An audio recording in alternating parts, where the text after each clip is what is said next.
Hello दोस्तों, उम्मीद करता हूँ आप सबकी प्रिपरेशन एकदम सॉलिड चल रही होगी। तो आज इस वीडियो में हम लोग पूरा डिटेल एनालाइज करेंगे, पूरा डिस्कशन करेंगे कि कैसे आप लोगों को 2021 या 2022 के लिए भी आप लोग पढ़ रहे हैं तो किन चीजों को फॉलो करना है ताकि ये जो 600 का मार्जिन है आप इजीली कवर अप कर सको। इस साल जैसे पेपर आया भाई, आप लोग देख सकते हैं कि इजी पेपर था, एनटीए ने बनाया, और अगर नेक्स्ट ईयर भी इसी तरह आता है तो 600 नंबर हम लोग कह सकते हैं कि एक सेफर साइड में हम लोगों के लिए रहेगा। तो आज पूरी वीडियो में हम लोग इस चीजों पे डिस्कशन करेंगे, कुछ छोटे छोटे पॉइंट्स आप लोगों के लिए जो यूजफुल रहेंगे। ठीक है, सबसे पहली बात कि अपना जो मोड ऑफ लर्निंग है, चाहे आप ऑफलाइन पढ़ो ऑनलाइन पढ़ो, बिल्कुल फिक्स कर लो। क्या होता है, स्टार्टिंग में आप लोग एक टीचर से पढ़ते हो, बाद में फिर दूसरा स्विच करते हो, बाद में फिर तीसरा स्विच करते हो, तो क्या होता है सारी चीजें जंबल अप हो जाती है।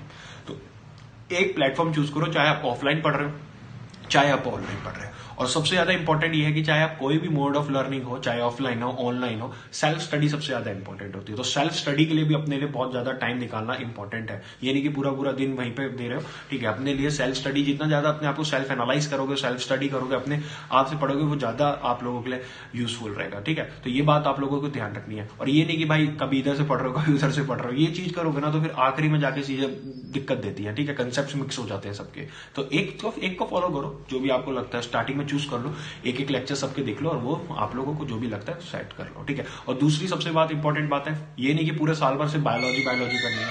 ठीक है, फिजिक्स और केमिस्ट्री को भी उतना अपना ध्यान देना है। क्या होता है, हम लोग स्टार्टिंग में फिजिक्स और केमिस्ट्री को इग्नोरेंस पे रखते हैं, बायोलॉजी पूरा करते हैं, और फिर जब एग्जामिनेशन होता है 320 बायोलॉजी में तो आ जाते हैं, बट फिजिक्स में वही 50, 60, 70 नंबर। इस साल बहुत सारे स्टूडेंट के साथ ऐसा हुआ था। तो ये चीज भी ध्यान रखनी है कि मतलब ऐसा नहीं है कि आप लोगों ने पूरे साल भर बायोलॉजी पढ़नी है और फिजिक्स और केमिस्ट्री को पूरा इग्नोर कर देना है। ठीक है, ये चीज करोगे तो फिर एंड में जाके दिक्कत होती है, एंड में जाके बहुत ज्यादा दिक्कत आएगी। तो इसीलिए अपने टाइम मैनेजमेंट ऐसा करो, टाइम टेबल ऐसा करो। आप कहोगे तो मैं नेक्स्ट वीडियो एक टाइम टेबल भी बना दूंगा, परफेक्ट टाइम टेबल पे बना दूंगा जो आप लोगों के लिए यूजफुल रहेगा। ठीक है, तो ये चीज ध्यान रखना कि मतलब एक परफेक्ट टाइम टेबल होना भी बहुत ज्यादा इंपॉर्टेंट है। ठीक है, उसको पूरे आप लोग, एक ऐसा नहीं होता कि आप पूरा एक टाइम टेबल बनाओ पूरे एंड तक फॉलो हो जाएगा, नहीं। एक अपना वीकली वाइज आप लोग बना सकते हो। ठीक है, कि हाँ भाई इस वीक में मेरे को इतना इतना टारगेट पूरा करना है, और फिर डेली वाइज अपना शेड्यूल बना लो।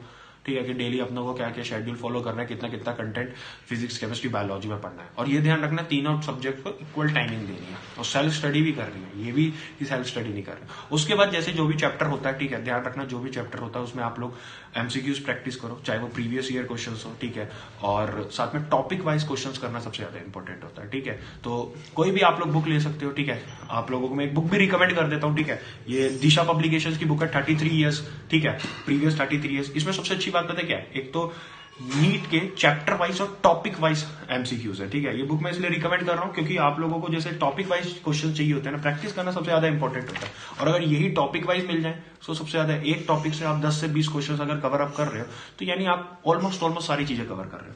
तो ये बुक आप लोग देख सकते हो। ठीक है, इसमें क्या है कि एक एक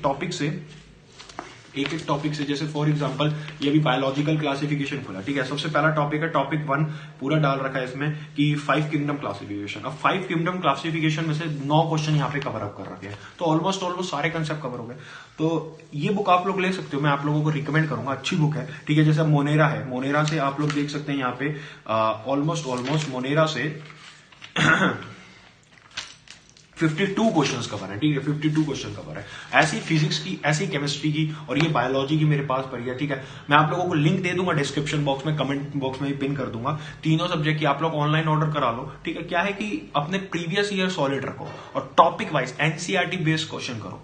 ये क्या है, बहुत इंपॉर्टेंट चीजें होती हैं टॉपिक वाइज कवर करना, क्योंकि जब तुम ऑलमोस्ट टॉपिक से सारे क्वेश्चन कवर कर लोगे तो एक सेफर साइड में जाओगे, चाहे वो फिजिक्स हो, केमिस्ट्री हो, बायोलॉजी हो। ठीक है, देख सकते हो आप लोग कुछ ऐसे तरह का इसका कवर है। ठीक है, और मैं तीनों सब्जेक्ट के, ठीक है, फिजिक्स केमिस्ट्री बायोलॉजी, तीनों के लिंक डाल दूंगा। इसमें सबसे अच्छी बात है प्रीवियस ईयर क्वेश्चन के सेट बहुत ज्यादा दे रखे हैं। ठीक है, तो वो ज्यादा बहुत इंपॉर्टेंट हो जाए। कुछ आप लोगों को जो कंसेप्ट है वो भी समझा रखे हैं, और अदर मेडिकल एग्जामिनेशन के क्वेश्चंस भी आप लोगों को प्रोवाइड कर रखे हैं, सबसे इंपॉर्टेंट। ठीक है, जो अदर मेडिकल एग्जामिनेशंस होते हैं, जैसे कोई भी मेडिकल एग्जामिनेशन जो हमारे इंडिया में चलते हैं, ठीक है, उनके भी आप लोगों को क्वेश्चन दे रखे हैं, जो कि क्या होता है मोस्टली रिपीटेड हमारे नीट में आ जाते हैं कंसेप्ट। लास्ट ईयर हमने जो क्वेश्चन प्रैक्टिस करे थे उसमें तो देखा था कि रिपीटेड क्वेश्चन जो और मेडिकल एग्जामिनेशन होते हैं उसके बहुत ज्यादा नीट में लेते हैं। तो ये बुक आप लोग ले सकते हो, अच्छी है बुक। ठीक है, लिंक मैं आपको प्रोवाइड कर दूंगा। ठीक है, एमसीक्यूज प्रैक्टिस करनी है बहुत ज्यादा, मतलब एमसीक्यूज प्रैक्टिस पे सबसे ज्यादा ध्यान रखना है। क्या है कि इस साल देखा था इजी पेपर था, अब इजी पेपर था तो बच्चों को क्या था कि मतलब जो बच्चा सबसे ज्यादा एमसीक्यूज जिसने प्रैक्टिस करी होगी भाई उसके कंसेप्ट बिल्कुल क्लियर है, थ्योरी प्यूरी, बस एमसीक्यूज प्रैक्टिस नहीं कर रहा तो वहां दिक्कत आती है। तो एमसीक्यूज प्रैक्टिस पे अपना डेली टारगेट रखो कि हाँ भाई मेरे को इतना इतना एमसीक्यूज प्रैक्टिस करना है, क्वेश्चन चैप्टर के बाद टॉपिक करने के बाद क्वेश्चन प्रैक्टिस करने, बुक ले लोगे इसमें आप लोगों को टॉपिक वाइज है, आप अपना आराम से कर सकते हो, ठीक है। उसके बाद ध्यान रखना है कि भाई पूरा टाइम टेबल अपना मेंटेन लेके चलना है, ठीक है। और एनसीईआरटी बायोलॉजी के लिए तो मैं हाईली रिकमेंड करूंगा कि एनसीईआरटी बिल्कुल ऑन टिप्स होनी चाहिए, कि मतलब बिल्कुल एक एक कंसेप्ट तुम लोगों का सॉलिड होना चाहिए एनसीईआरटी में, ठीक है। अगर एनसीईआरटी ढंग से नहीं पढ़ोगे तो दिक्कत आएगी, क्योंकि एनसीईआरटी से मेजरली जो पोर्शन आता है बायोलॉजी में वो एनसीईआरटी से आता है। एक बायोलॉजी में आता है और दूसरा इनऑर्गेनिक केमिस्ट्री में। इनऑर्गेनिक केमिस्ट्री का भी यही रहता है कि पूरा 100%, ठीक, और प्रीवियस ईयर क्वेश्चन बहुत ज्यादा रिपीटेड आते हैं, ठीक है। तो प्रीवियस ईयर क्वेश्चन भी आप लोग कर सकते हैं। तो ये सब चीजें आप लोगों को ध्यान रखनी है पूरे ईयर लॉन्ग, और बहुत सारे डिस्ट्रैक्शन आएंगे, उन सबको थोड़ा सा आप लोगों को मेंटेन करके चलते हुए बिल्कुल एंड तक सारी चीजें लेके जानी है।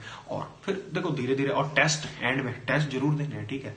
क्या है कि स्टार्टिंग से ही अगर थोड़ा बहुत मतलब जैसे चैप्टर हो टेस्ट देते रहोगे ना तो एक आदत ही पड़ जाएगी, ठीक है। और एक ओएमआर शीट की आप प्रिंट आउट रख लो अपने पास, ठीक है। जब भी कोई टेस्ट दो उसको बबलिंग करो, क्योंकि क्या होता है जब सब भी पढ़ लिया होता है वहां पे जाके बबलिंग ही गलत कर दोगे फिर, तो बबलिंग करने की भी आदत डालो, ठीक है। स्टार्टिंग से ले जाओ, टाइम ज्यादा बचा नहीं है, 5 से 6 महीने बचे हैं बस, और पता भी नहीं चलेगा फुर से निकल जाएंगे, ठीक है। तो अपना सिलेबस टाइमली कंप्लीट करो, रिवीजन कम से कम ये ध्यान रखना 2 से 3 बार अपना रिवीजन हो जाए एंड तक।